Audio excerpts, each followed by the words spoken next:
오늘 성경 말씀은 요한복음 8장 12절에서 20절까지의 말씀입니다. 예수께서 또 말씀하여 이르시되 나는 세상의 빛이니 나를 따르는 자는 어둠에 다니지 아니하고 생명의 빛을 얻으리라. 바리새인들이 이르되 내가 너를 위하여 증언하니 네 증언은 참되지 아니하도다. 예수께서 대답하여 이르시되 내가 나를 위하여 증언하여도 내 증언이 참되니 나는 내가 어디서 오며 어디로 가는 것을 알거니와 너희는 내가 어디서 오며 어디로 가는 것을 알지 못하느니라. 너희는 육체를 따라 판단하나 나는 아무도 판단하지 아니하노라. 만일 내가 판단하여도 내 판단이 참되니 이는 내가 혼자 있는 것이 아니요 나를 보내신 이가 나와 함께 계심이라. 너희 율법에도 두 사람의 증언이 참되다 기록되었으니 내가 나를 위하여 증언하는 자가 되고 나를 보내신 아버지도 나를 위하여 증언하시느니라. 이에 그들이 묻되 네 아버지가 어디 있느냐? 예수께서 대답하시되 너희는 나를 알지 못하고 내 아버지도 알지 못하는도다. 나를 알았더라면 내 아버지도 알았으리라. 이 말씀은 성전에서 가르치실 때에 헌금함 앞에서 하셨으나 잡는 사람이 없으니 이는 그의 때가 아직 이르지 아니하였음이로라. 아멘.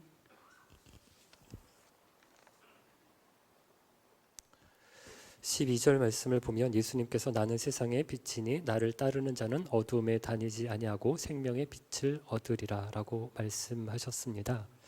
그런데 사람들은 빛보다 어둠 속에 머물기를 더 좋아했습니다. 지난 본문에서 보았던 것처럼 서기관들과 바리새인들은 예수님을 시험하기 위해 가늠하다 현장에서 잡힌 여자를 붙들고 왔습니다. 그러자 사람들은 그 여인을 둘러싸고 다들 돌을 들어 던지려고 했습니다. 그때 예수님께서 이렇게 말씀하셨죠. 너희 중에 죄 없는 자가 먼저 돌로 치라. 그 말씀을 듣고 있던 사람들은 하나 둘씩 돌을 내려놓고 자리를 떠났습니다. 최근 우리 교단에서도 한 목사님이 교역자들에게 했던 욕설과 폭언이 공개되면서 큰 논란이 있었습니다. 결국 그 목사님은 몇 차례 사과문을 발표하고 담임 목사직에서도 물러났습니다. 녹음된 음성을 들은 사람들 가운데는 어떻게 목사가 그런 욕을 할 수 있느냐, 깡패보다 못하다, 세상에서 일반 직장에서도 있을 수 없는 일이다 라고 하는 비난이 이어졌습니다. 그런데 우리는 이런 일을 단순히 한 개인의 윤리 문제로만 보고 넘어갈 수 있을까요? 그렇게 한 사람에게만 돌을 던지고 끝낼 문제일까요? 그것은 오히려 서기관들과 바리새인들의 태도와 비슷합니다. 한 사람에게 모든 책임을 돌리고 돌을 던지는 것으로 끝내버리기 때문입니다. 예전에 이런 우스갯소리가 유행한 적이 있었습니다. 담임 목사가 코끼리를 냉장고에 넣는 방법이 무엇인지 아십니까? 답은 부목사에게 시킨다입니다. 웃자고 하는 이야기지만 담임 목사와 부교역자 사이에 비인격적 관계를 단적으로 보여주는 말이라고 생각합니다. 시키면 무조건 해야 하는 관계, 어떤 말을 하든 듣든 참아야 하는 관계가 되어버린 것입니다. 저는 이것이 이런 문제들이 생기는 첫 번째 이유라고 생각합니다. 두 번째 이유는 성공한 목사는 건드릴 수 없다는 교회 안의 불문율 때문입니다. 이 목사님이 교역자들에게 거친 말을 한다는 사실은 이미 많은 사람들에게 알려져 있었다고 합니다. 그런데 왜 오랫동안 문제 제기가 되지 않았을까요? 대형 교회 담임 목사였기 때문입니다. 이름이 방송을 통해서 널리 알려진 유명한 목사였기 때문입니다. 성공만 하면 다른 것은 용서가 되고 이해가 되는 문화가 세상도 아니라 교회 안에 자리 잡게 된 것입니다. 저는 이 일을 보면서 제 자신을 돌아보게 되었습니다. 이제 담임 목사 3년 차에 들어선 목사로서 나는 어떤 목사인가를 생각해 보았습니다. 교역자 한 분 한 분을 정말 인격적으로 존중하며 대하고 있는가를 생각해 보았습니다. 사실 내일부터 4주 동안 월요일 저녁마다 교역자들과 함께 하나복에서 진행하는 공동체 리더십 세미나를 듣게 됩니다. 권위적인 관계가 아니라 성경적 공동체의 원리를 배우고 그것을 교회 사역에 어떻게 적용할지 함께 고민하는 시간이 될 것으로 기대합니다. 여러분도 기도해 주시기를 바랍니다. 저와 우리 교역자들이 인격적 관계 가운데 주님의 몸된 교회를 함께 세워갈 수 있도록 기도해 주십시오. 담임 목사인 저도 행복하고 교역자들은 함께 섬기는 교역자들도 행복하고 그래서 우리 빛소금 교회 모든 성도들이 행복한 교회가 되도록 기도해 주시기 바랍니다. 예수님이 하신 너희 중에 죄 없는 자가 먼저 돌로 치라는 말씀은 사람들의 시선을 돌리게 하는 말이었습니다. 사람들은 모두 한 여인의 죄만 바라보고 있었습니다. 마치 스포트라이트가 그 여인에게만 비춰진 것과 같았습니다. 그런데 예수님은 그 스포트라이트를 끄시고 객석 전체의 불을 다 환하게 밝히셨습니다. 그 자리에 있던 모든 구경하던 돌을 들고 있던 사람들이 자신의 죄를 보게 하신 것입니다. 그리고 바로 그 말씀에 이어서 예수님은 이렇게 선언하셨습니다. 나는 세상의 빛이니 나를 따르는 자는 어두움에 다니지 아니하고 생명의 빛을 얻으리라. 빛 대신 예수님께 나오는 사람은 더 이상 어둠 속에 숨지 않습니다. 자신의 죄를 감추지 않습니다. 빛 대신 예수님께 나아가 생명의 빛을 얻는 사람이 되는 것입니다. 이렇게 예수님께서는 사람들을 생명의 빛 가운데로 예수님께로 초대하셨습니다. 그런데 바리새인들은 그 초대에 어떻게 반응합니까? 그들은 예수님의 초대를 거부했습니다. 13절입니다. 바리새인들이 이르되 네가 너를 위하여 증언하니 내 증언은 참되지 아니하도다. 쉽게 말하면 너는 스스로를 증언하고 있으니 그 말을 믿을 수 없다는 것입니다. 사실 그들의 말이 완전히 틀린 말도 아닙니다. 누군가 갑자기 나타나서 내가 사실 하나님의 아들입니다 라고 말하면 쉽게 믿기 어려운 게 사실입니다. 요즘에도 그런 주장을 하는 사람들이 있죠. 어떤 사람은 자신이 재림 예수라고 말합니다. 하지만 여러분, 누군가가 그렇게 말한다라고 해서 우리가 다 믿는 건 아닙니다. 믿어서도 아닙니다. 믿는 것도 아닙니다. 내가 하나님의 아들입니다. 내가 구원자입니다. 그럼 이렇게 말하는 사람이 있다고 아멘 하면서 그 사람을 계속 따라가면 이단으로 가겠죠. 그렇다면 질문이 생깁니다. 우리는 어떻게 예수님을 믿을 수 있을까요? 예수님의 말씀이 참되다는 것을 어떻게 알 수 있을까요? 오늘 본문에서 예수님은 세 가지를 들어서 예수님을 믿어야 하는 이유, 예수님의 증언이 참되신 이유를 말씀하셨습니다. 첫 번째, 예수님의 증언은 일반적인 증언과 다른 특별한 영역에 속한 증언이기 때문입니다. 특별한 영역에 속한 증언이기 때문입니다. 14절입니다. 예수께서 대답하여 이르시되 내가 나를 위하여 증언하여도 내 증언이 참되니 나는 내가 어디서 오며 어디로 가는 것을 알거니와 너희는 내가 어디서 오며 어디로 가는 것을 알지 못하느니라. 예수님이 증언하시는 내용이 무엇입니까? 나는 하나님의 아들이다. 나는 하나님에게서 하늘로부터 왔다. 나는 세상의 생명의 빛이다. 여러분, 이 말씀입니다. 그런데 여러분, 하나님을 직접 본 사람이 있습니까? 하늘에 올라가 본 사람이 있습니까? 하나님을 만나본 사람이 있습니까? 없습니다. 그러니까 이 문제에 대해서 증언할 사람이 없습니다.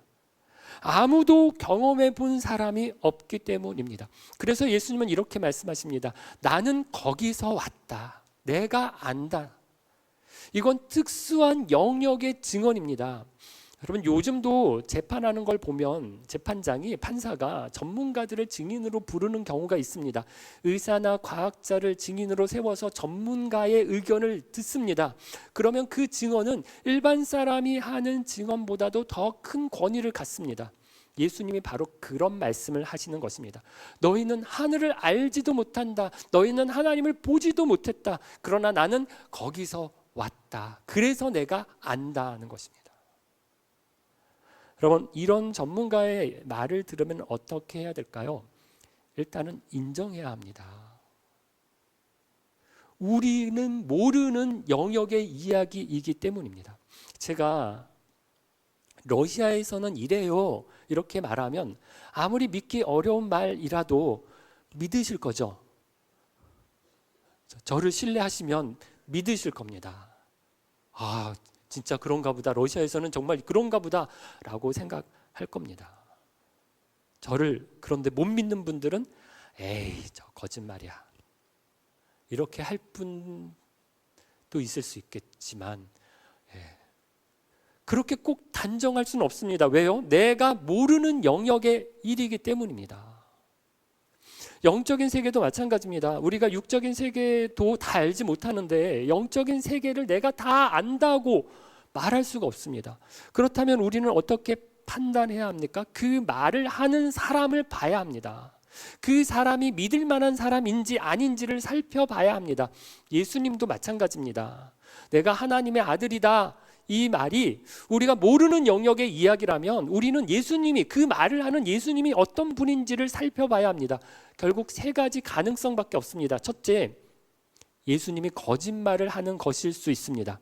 둘째, 예수님이 착각하고 있는 것일 수 있습니다. 마치 자기가 슈퍼맨이라고 믿고 옥상에서 뛰어내리는 사람처럼 예수님이 자기가 하나님의 아들이라고 단단히 큰 착각을 한 것일 수 있습니다. 셋째, 예수님의 말이 진짜일 수 있습니다. 이 세 가지 가운데 하나입니다. 그런데 보십시오. 예수님이 거짓말을 해서 얻은 것이 있습니까? 없습니다. 사람들은 보통 무엇 때문에 거짓말을 합니까? 자기에게 이익이 되기 때문에 거짓말을 합니다. 그런데 예수님은 어떠셨습니까? 거짓말을 해서 자기가 하나님의 아들이 아니라는 걸 자기도 아는데 하나님의 아들이라고 끝까지 거짓말로 주장하면서 그가 얻은 것이 무엇입니까? 돈을 벌었습니까? 권력을 얻었습니까? 명예를 얻었습니까? 아닙니다. 모든 것을 오히려 잃어버렸습니다. 가족에게도, 심지어 동생들에게도 비난을 받았습니다. 조롱을 당했습니다. 평안한 삶도 잃었습니다. 떠돌이 생활을 하셨습니다. 그리고 결국 십자가에서 목숨까지 잃으셨습니다. 거짓말에서 얻은 게 없습니다. 오히려 모든 것을 잃었습니다. 그렇다면 두 번째 가능성은 어떻습니까? 예수님이 착각한 것일까요? 여러분, 예수님을 보면 미친 사람입니까? 예수님의 가르침을 보십시오. 그 지혜를 보십시오. 성정 경비대 사람들이 와서 예수님을 잡으려고 왔다가 그의 말을 듣고 빈손으로 돌아가며 이렇게 얘기했습니다. 이 사람처럼 말한 사람은 지금까지 없었다라고 얘기했습니다. 당시 최고의 지성인들이었던 서기관들과 바리새인들이 예수님과 논쟁을 벌였습니다. 하지만 예수님을 결코 이길 수 없었습니다. 예수님은 미친 사람이 아니었습니다. 오히려 가장 지혜로우신 분이셨습니다.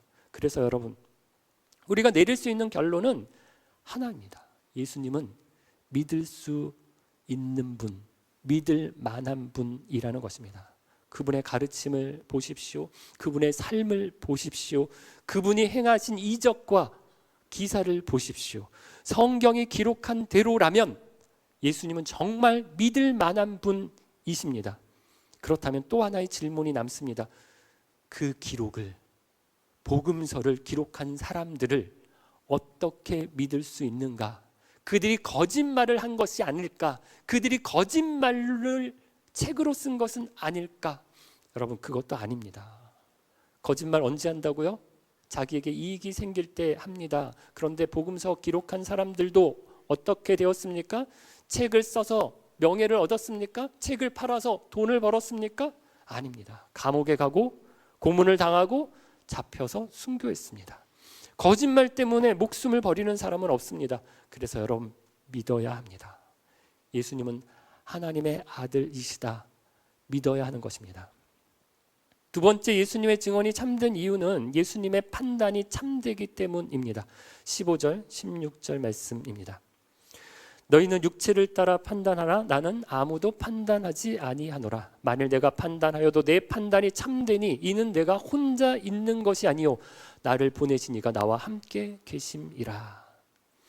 예수님이 너희는 육체를 따라 판단한다라고 말씀하셨습니다. 이 말이 무슨 뜻일까요? 우리는 스스로 꽤 공정한 사람이라고 생각합니다. 나는 객관적으로 봐. 나는 편견이 없어. 이렇게 생각합니다. 그런데 정말 그럴까요? 사람은 누구나 편견을 가지고 있습니다. 선입견을 가지고 판단합니다. 자기가 보고 싶은 대로 보고 듣고 싶은 대로 듣습니다. 그래서 완전히 공정한 사람, 공정한 판단을 하기가 어렵습니다. 어떤 책에서 이런 이야기를 읽은 적이 있습니다. 미국 버지니아 주의 한 판사가 두 철도 회사 사이에 소송을 맡게 되었습니다. 그런데 재판이 시작되기 전에 양쪽 회사의 변호사가 판사에게 소포를 보냈습니다. 한쪽에는 $10,000가 들어 있었고 다른 한쪽에는 $15,000가 들어 있었습니다. 이 판사가 어떻게 했는지 아십니까? $15,000를 보낸 쪽에 $5,000를 돌려 보냈습니다. 그리고 나는 공정한 재판을 위해 양쪽으로부터 똑같은 금액만 받겠다라고 말했다고 합니다. 여러분, 이것이 인간의 알량한 양심입니다. 자기 나름대로는 공정하다라고 이야기하지만 그렇지 않습니다. 인간의 판단은 결국 육체를 따라 하는 판단이기 때문입니다. 한때 사람들이 이런 환상을 가졌었습니다. 문제가 생기는 것은 사람들이 못 배워서 그렇다. 많이 배우면 세상이 달라질 것이다. 인간 이성의 빛을 비추면, 인간 이성이 각성하면 세상이 달라진다. 유토피아를 만들 수 있다. 이렇게 해서 나온 것이 계몽주의 사상입니다. 계몽주의의 꽃을 피운 나라가 독일이죠. 그래서 계몽주의 이후로 보면 독일을 보면 뭐든지 다 발전했습니다. 음악, 철학, 신학, 과학, 예술이 모두 발전한 나라가 독일이었습니다. 그런데 그 결과가 무엇이었습니까? 그렇게 지적 수준이 높았던 나라에서 유전학을 이용해 인종의 우열을 말하기 시작했습니다. 게르만 민족은 우월하다, 유대인들은 열등하다. 그 결과가 무엇입니까? 수백만 명을 학살했습니다. 1차, 2차 세계대전을 일으켜서 유럽을 불바다로 만들었습니다. 많이 배웠지만 인간은 더 선해지지 않았습니다. 오히려 더 교묘해졌습니다. 더 지능적으로 악을 행하게 되었습니다. 그래서 우리는 인정해야 합니다. 우리의 판단은 완전하지 않습니다. 우리의 판단은 육체적인 판단입니다. 그러나 예수님은 다르십니다. 예수님은 이렇게 말씀하셨습니다. 내가 판단하여도 내 판단은 참되니 이유가 무엇입니까? 이는 내가 혼자 있는 것이 아니요 나를 보내신 이가 나와 함께 계심이라. 예수님의 판단은 하나님의 판단입니다. 그래서 예수님의 판단은 편견이 없습니다. 왜곡이 없습니다. 완전히 참된 판단입니다. 여러분, 우리의 판단, 육체적 판단을 붙들지 마십시오. 우리의 기준을 붙들지 마십시오. 참된 판단은 오직 예수님께 있습니다. 그래서 우리는 예수님의 증언을 믿어야 하는 것입니다. 세 번째, 예수님의 증언이 참된 이유는 아버지께서 함께 증언하시기 때문입니다. 17, 18절입니다. 너희 율법에도 두 사람의 증언이 참되다 기록되었으니 내가 나를 위하여 증언하는 자가 되고 나를 보내신 아버지도 나를 위하여 증언하시느니라. 구약의 율법을 보면 한 가지 중요한 원칙이 있습니다. 어떤 사람을 고발하거나 그 사람의 죄를 판단할 때 한 사람의 증언만으로는 인정되지 않았습니다. 반드시 두 사람 혹은 세 사람의 증언이 있어야 했습니다. 왜 그럴까요? 한 사람이 악한 마음을 품고 거짓으로 고발할 수도 있기 때문입니다. 그래서 혼자 하는 증언은 증거로 인정되지 않았습니다. 그런데 예수님은 혼자 증언하는 것이 아니라 하나님 아버지께서 나를 위하여 증언하신다라고 말씀하셨습니다. 그렇다면 하나님 아버지는 어떻게 예수님을 증언하실까요?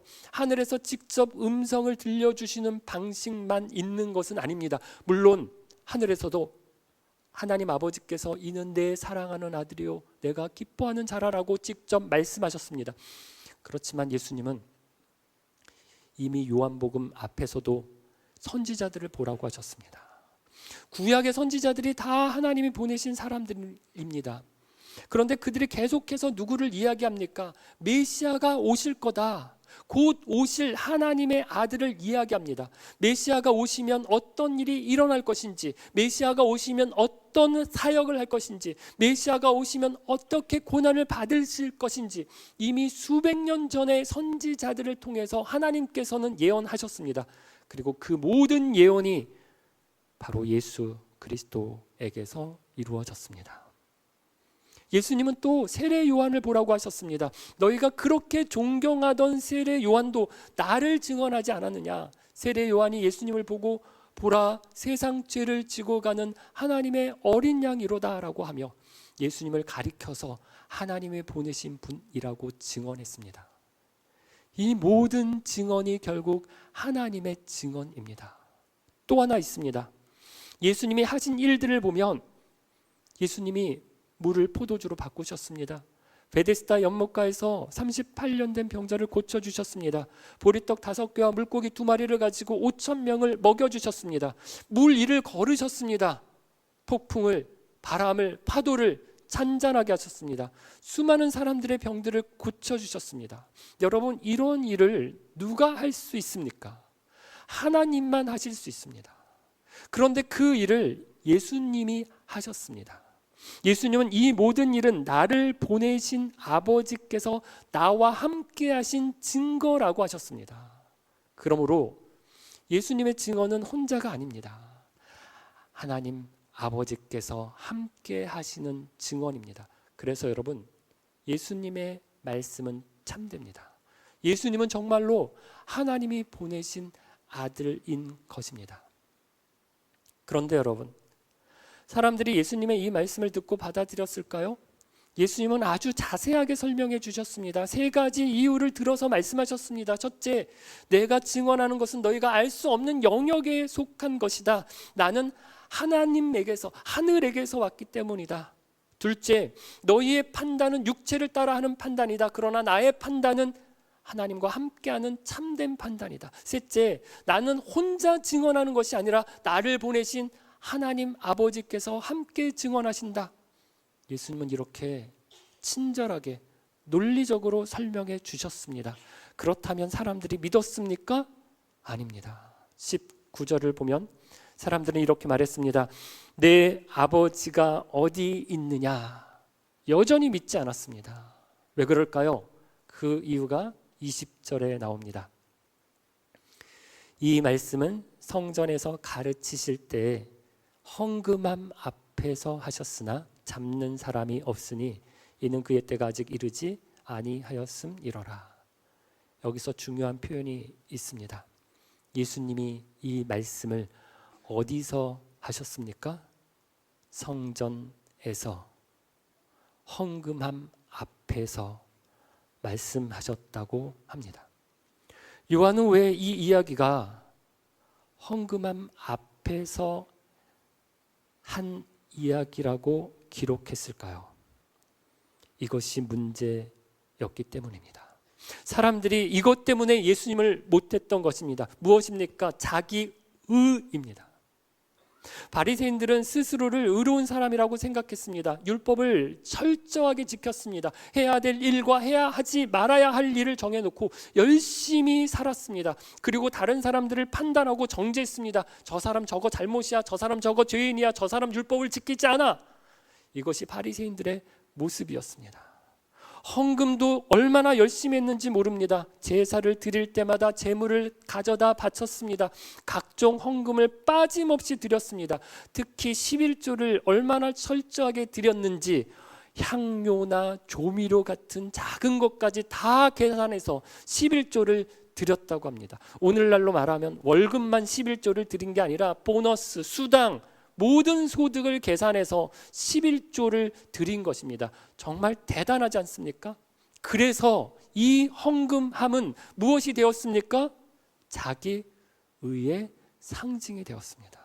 나는 이렇게나 열심히 헌금한다. 나는 이렇게나 열심히 율법을 철저하게 지킨다. 나는 이렇게나 의로운 사람이다. 자부했습니다. 그러니 예수님의 의가 눈에 들어오지 않았습니다. 예수님의 증언이 귀에 들어오지 않았던 것입니다. 사랑하는 빛소금 가족 여러분, 예수님이 아무리 열심히 증언을 해주셔도, 예수님이 아무리 열심히 친절하게 설명을 해주셔도 사람들이 듣지 않았습니다. 믿지 않았습니다. 왜 그렇습니까? 자기 의가 있기 때문입니다. 내가 제일 잘 믿는데, 나보다 잘 믿는 사람이 아무도 없는데 누가 또 뭘 믿으라는 거냐? 이렇게 하면서 성전에서 헌금함 옆에서 내 의를 내세웠던 것입니다. 여러분, 저와 여러분의 헌금함은 무엇입니까? 무엇이 내 의가 되었습니까? 여러분이 드리는 헌금일 수도 있고, 여러분이 하는 봉사일 수도 있습니다. 여러분의 신앙 연륜일 수도 있고, 여러분이 받은 직분일 수도 있습니다. 예배를 빠지지 않고 열심히 드리는 것일 수도 있고, 성경을 많이 읽고 많이 아는 것일 수도 있습니다. 내가 다른 사람보다 더 양심적이다, 더 바르다라는 생각일 수도 있습니다. 그게 내 의가 됩니다. 미가서 6장 6절에서 8절을 보면 사람들이 이렇게 물었습니다. 내가 무엇을 가지고 여호와 앞에 나아가며 높으신 하나님께 경배할까? 1년 된 송아지를 드릴까? 천천의 수양을 드릴까? 만만의 강 같은 기름을 드릴까? 아니면 내 허물을 위하여 맏 아들을 드릴까? 내 영혼의 죄를 인하여 내 몸의 열매를 드릴까? 그렇게 질문할 때 미가 선지자가 이렇게 말했습니다. 사람아, 주께서 선한 것이 무엇임을 내게 보이셨나니 여호와께서 내게 구하시는 것은 오직 공의를 행하며 인자를 사랑하며 겸손히 내 하나님과 함께 행하는 것이 아니냐. 여러분, 우리가 헌금함에 넣는 것은 두 가지입니다. 하나는 돈입니다. 그리고 또 하나는 저와 여러분의 마음입니다. 돈도 하나님이 기뻐하십니다. 그러나 하나님이 더 기뻐하시는 것은 저와 여러분의 마음입니다. 예수님의 증언을 믿는 마음, 그 말씀에 순종하는 마음입니다. 내가 쌓은 의를 내려놓으십시오. 구원은 오직 예수님의 의로만 가능합니다. 예수님의 의로만 하나님 아버지 앞에 나아갈 수 있습니다. 거기에 무엇을 더 할 필요가 없습니다. 오히려 내 의가 남아있으면 그 의 때문에 예수님의 의를 붙잡지 못하게 됩니다. 그래서 우리는 이렇게 고백해야 합니다. 예수님, 저는 죄인입니다. 제가 가진 것으로는 하나님 앞에 설 수가 없습니다. 오직 예수님의 의로만 살기 원합니다. 고백하기 바랍니다. 헌금이 제일 쉽습니다. 돈으로 드리는 것이 쉽습니다. 그러나 하나님이 정말 원하시는 것은 마음을 드리는 것입니다. 삶을 드리는 것입니다. 다른 사람을 향해 들고 있던 돌을 내려놓고, 내가 쌓아 올렸던 헌금함도 내려놓고 오직 예수님의 의만 바라보기를 바랍니다. 예수님의 말씀, 예수님의 증언을 믿고 하나님의 아들 빛으로 오신 예수님을 따라 살기로 다짐하는 저와 여러분 되기를 주의 이름으로 축원합니다. 함께 찬양 드리겠습니다.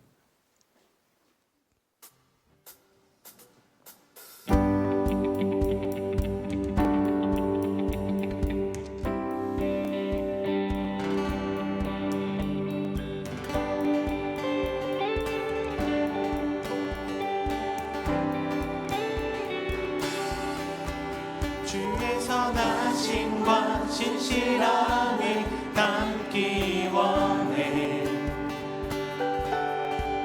그의 빛으로 나갈 때 그 성품 닮아가네. 빛을 닮아갈 때 주가 주신 자유함으로 옳은 대로 돌아와서 별같이 비추네. 빛으로 비추시네. 어둠이 드러나고 나를 숨은 어둠에서 벗어나게 하시네. 빛으로 일어서네. 어둠이 밝혀지고 빛대신 우리 주와 그 생명길 안에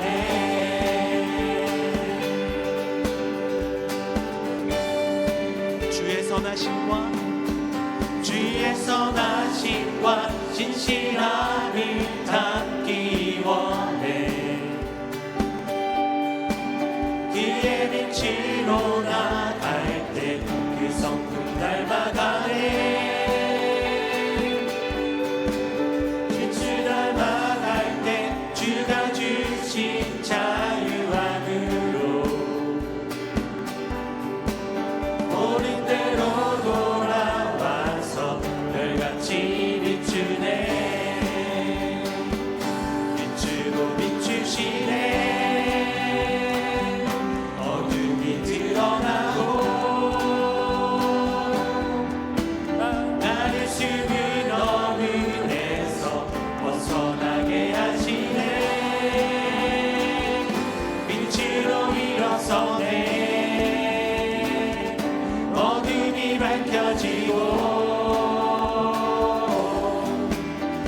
대신 우리 주와 그 생명길 안에 빛으로 비추시네. 어둠이 드러나고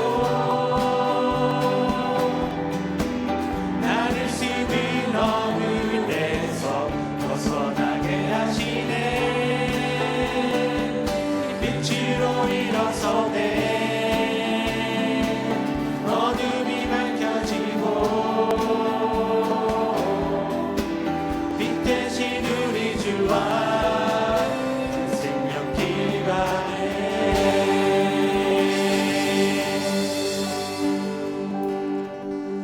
우리 예수님께서 어두운 세상 가운데 오셔서 우리에게 세상의 빛이요 생명의 빛, 영생의 빛을 비추십니다. 그리고 그 빛 가운데로 우리를 초대하십니다. 당신의 증언이, 당신의 초대가 참되심을 자세하게 말씀하시면서 세상의 빛, 생명의 빛 가운데로 나아오라고 우리를 부르십니다. 우리가 들고 있던 돌을 내려놓고 다른 사람들의 죄를 정죄하기에 바쁜 우리의 돌을 내려놓고 내가 쌓아놓은 헝금함을 내려놓고 나의 의를 내세우지 말고 참 생명 대신 빛 대신 우리 주님 앞에 나아가기를 원합니다. 예수님 나의 빛 되십니다. 그분과 함께 거하기를 원합니다. 그분 안에서 참된 기쁨을 누리기를 원합니다.